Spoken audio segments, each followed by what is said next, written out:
Melchi शाम का वो मशहूर कला कर्क, जो अपनी बुलंदी की वजह से बादलों से बातें करता था, जिसके बादशाह को पूरा यकीन था कि दुनिया की कोई ताकत उसे फतह नहीं कर सकती और न ही कोई उन गहरी खंदकों और बुलंद दीवारों को अबूर कर सकता है।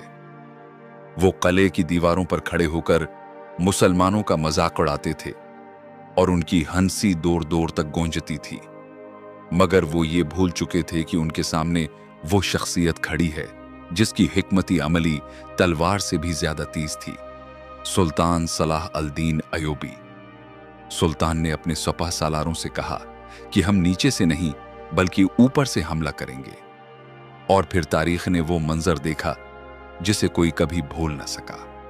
सुल्तान के जांबाजों ने भारी भरकम मंजनीकों और रस्सियों की मदद से सामने वाले बुलंद पहाड़ की चोटी तक रास्ता बना लिया। रात की सर्द हवाएं थीं और सख्त चट्टानें, मगर उनके जज्बों के आगे हर मुश्किल ने हार मान ली। सुबह हुई तो दुश्मन की आंखें खुली की खुली रह गईं। उन्होंने देखा कि उनके सर्वों के आयन ऊपर पहाड़ की चोटी पर सुल्तान सलाह अल-दीन अयूबी पूरी तैयारी के साथ खड़े थे। जैसे ही सुल्तान ने इशारा किया, भारी पत्थर बुलंदी से दुश्मन के सरों पर बरसाए गए। जो ऊंचाई सलीबियों का गुरूर थी, वही उनके लिए कहर बन गई।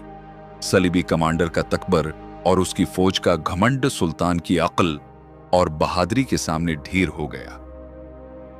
सुल्तान ने साबित कर दिया कि अगर हौसला बुलंद और सोच पख्ता हो तो दिमाग और हिम्मत से हर नामुमकिन चीज को मात दी जा सकती है।